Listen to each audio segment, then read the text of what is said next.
Hi all, അസ്സലാമലൈക്കും. Welcome back to Silnaz kitchen. ഇന്നത്തെ recipe വൈകിട്ട് ചായയുടെ കൂടെ കഴിക്കാനായിട്ട് പച്ചക്ക കൊണ്ട് നല്ല ടേസ്റ്റി ആയിട്ടുള്ള ഒരു അടിപൊളി വെറൈറ്റി പലഹാരത്തിൻ്റെ റെസിപ്പിയാണ്.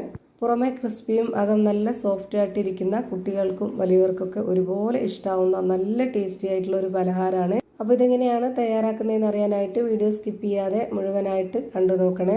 റെസിപ്പിയിലോട്ട് കടക്കുന്നതിന് മുമ്പായി സിൽനാസ് കിച്ചൺ ചാനൽ ആദ്യമായിട്ട് കാണുന്നവരാണെങ്കിൽ പ്ലീസ് ഒന്ന് സബ്സ്ക്രൈബ് ചെയ്തേക്കണേ. ഒപ്പം തന്നെ ഈ വീഡിയോസ് നിങ്ങൾക്ക് ഇഷ്ടപ്പെടുകയാണെങ്കിൽ ഒരു ലൈക്ക് ചെയ്ത് ഷെയർ ചെയ്ത് സപ്പോർട്ട് ചെയ്യാനും മറക്കരുത്. ഇനി നമുക്ക് ഇതെങ്ങനെയാണ് തയ്യാറാക്കുന്നതെന്ന് നോക്കാം. ആദ്യം തന്നെ ഞാനിവിടെ ഈ ഒരു പലഹാരം തയ്യാറാക്കാനായിട്ട് 3 പച്ചക്കായ എടുത്തിട്ടുണ്ട്. 3ഉം ഒരേ വലുപ്പത്തിലുള്ളതല്ല, 3 വലുപ്പത്തിലുള്ളതാണ്.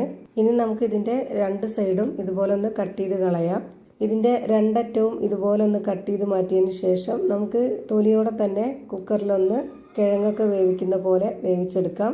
ഈ കായ നല്ല പോലെ കഴുകിയെടുത്തതിന് ശേഷമാണ് 2 അറ്റവും കട്ട് ചെയ്തെടുത്തിട്ടുള്ളത്. ഇനി ഇത് ഓരോന്നും 2 ആക്കണം. എന്നതിന് ശേഷം ആ ഒരു തോലോട് കൂടി നമുക്ക് കുക്കറിലിട്ടിട്ട് വേവിച്ചെടുക്കാം. നമ്മൾ കിഴങ്ങൊക്കെ പുഴുങ്ങിയെടുക്കുന്ന പോലെ തന്നെ കുക്കറിൽ വെള്ളം ഒഴിച്ചു കൊടുത്തതിന് ശേഷം ഇത് തോലോട് കൂടി അതിലേക്ക് ഇട്ട് കൊടുത്തിട്ട് ഒരു 2-3 വിസിലടുപ്പിച്ചതിന് ശേഷം നമുക്കത് തുറന്നിട്ട് ഇതുപോലെ തൊലിയൊക്കെ കളഞ്ഞ് ഇതുപോലെ ഒരു പാത്രത്തിലേക്ക് ഇട്ട് കൊടുക്കാം. ഇനി നമുക്ക് ഫോർക്ക് സ്പൂൺ വെച്ചിട്ട് ഇത് നന്നായിട്ടൊന്ന് ഉടച്ചെടുക്കാം. പെട്ടെന്ന് തന്നെ ഉടഞ്ഞു കിട്ടും. അത്ര നന്നായിട്ട് വേവിച്ചെടുത്തിട്ടുണ്ട്. ഇതുപോലെ നന്നായിട്ട് വേവിച്ചെടുത്താൽ മാത്രമേ ഇതുപോലെ ഉടഞ്ഞു കിട്ടുള്ളൂ. ഞാനിപ്പോൾ ഇവിടെ ഒട്ടും കട്ടകളില്ലാതെ നല്ല രീതിയിൽ ഉടച്ചെടുക്കുന്നുണ്ട്. ഈ ഒരു 3 കായ്ക്ക് വേണ്ടിയുള്ള അളവാണ് ഞാൻ ബാക്കിയുള്ള എല്ലാ ഇൻഗ്രീഡിയൻസിന്റെ അളവും പറയുന്നത്. ഇനി ഇതിലേക്ക് ഒരു അര സബോള ചെറുതായിട്ട് കട്ട് ചെയ്തതിന് ശേഷം ഇതിലേക്ക് ഇട്ട് കൊടുക്കുന്നുണ്ട്. അതുപോലെ 2 പച്ചമുളകും, പിന്നെ ഇതിലേക്ക് എരിവിന് വേണ്ടിയിട്ട് 1.5 സ്പൂൺ അളവിൽ മുളക് പൊടിയും ഇട്ട് കൊടുത്തിട്ടുണ്ട്. ഇനി ഇതിലേക്ക് ഒരു നുള്ള് പെരിഞ്ജീരകപ്പൊടി, ഗരം മസാലപ്പൊടി, മഞ്ഞൾപ്പൊടി. അടുത്തതായിട്ട് ഇതിലേക്ക് വേണ്ടത് വറുത്ത അരിപ്പൊടിയാണ്. 250 ml കപ്പിന്റെ അളവിൽ 1 കപ്പ് നിറയെ ഇതിലേക്ക് ഇട്ട് കൊടുക്കുന്നുണ്ട്. ഇനി ഇതുപോലൊരു സ്പൂണിന്റെ അളവിൽ 3/4 സ്പൂണോളം കായപ്പൊടിയാണ് ഇട്ട് കൊടുക്കുന്നത്. പിന്നെ ആവശ്യത്തിനുള്ള ഉപ്പും കൂടി ഇട്ട് കൊടുത്തതിന് ശേഷം ഇത് കൈവച്ച് നന്നായി ഒന്ന് മിക്സ് ചെയ്തെടുക്കുക.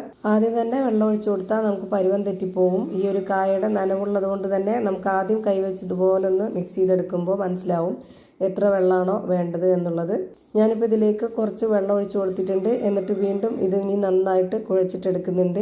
നമ്മുടെ കയ്യിൽ ഒരു ബോൾസ് ആക്കിയിട്ടൊക്കെ എടുക്കാൻ പറ്റുന്ന ആ ഒരു പരുവാണ് ഇതിന്റെ കറക്റ്റ് പരുവം. ഒരുപാട് ലൂസായി കഴിഞ്ഞാൽ നമ്മുടെ കയ്യിൽ വെച്ചിട്ട് ഉരുട്ടാൻ പറ്റത്തില്ല. കുറച്ച് ടൈറ്റ് ആയിട്ടിരുന്നാൽ മാത്രമേ നമുക്ക് ഇതുപോലെ ചെയ്തെടുക്കാൻ പറ്റുള്ളൂ. ഞാനിപ്പോൾ കയ്യിൽ കുറച്ച് എണ്ണ ഒന്ന് സ്പ്രെഡ് ആക്കിയതിന് ശേഷം കുറച്ച് മാവ് എടുത്ത് ഇതുപോലെ ഒന്ന് ബോൾസ് ആക്കി കയ്യിലൊന്ന് പ്രസ് ചെയ്തിട്ട് കറക്റ്റ് റൗണ്ട് ഷേപ്പിലാക്കി എടുക്കുന്നുണ്ട്.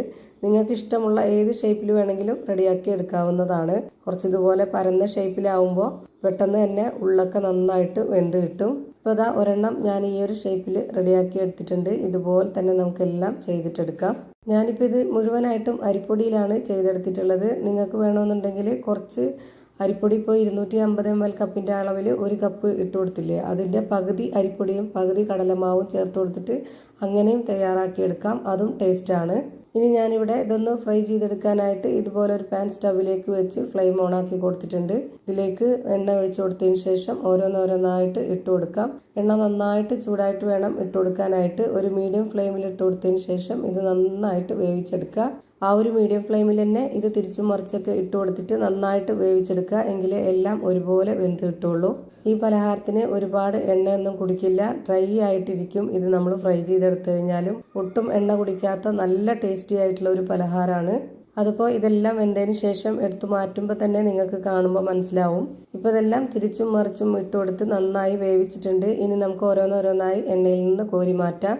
ഇപ്പോൾ കണ്ടില്ലേ, ഒട്ടും എണ്ണ കുടിച്ചിട്ടില്ല. നമ്മൾ ഫ്രൈ ചെയ്യാനായിട്ട് ഒഴിച്ചു കൊടുത്തിട്ടുള്ള അതേ എണ്ണ തന്നെ ഇപ്പോഴും ഉണ്ട്. ഇതേപോലെ തന്നെ എല്ലാം ഫ്രൈ ചെയ്ത് ഞാനൊരു പാത്രത്തിലേക്ക് മാറ്റിയിട്ടുണ്ട്. അപ്പോൾ ഇതാ അടിപൊളി ടേസ്റ്റി ആയിട്ടുള്ള, പുറമേ നല്ല ക്രിസ്പി ആയിട്ടുള്ള, അകം നല്ല സോഫ്റ്റ് ആയിട്ടിരിക്കുന്ന ഒരു അടിപൊളി കായ കൊണ്ടുള്ള നല്ലൊരു ഈവനിങ് സ്നാക്സ് റെഡിയായി. ഇതിൻ്റെ അകം എങ്ങനെയാണ് ഇരിക്കുന്നതെന്ന് അറിയാനായിട്ട് ഞാനിതൊന്ന് പൊട്ടിച്ച് കാണിച്ചു തരാം.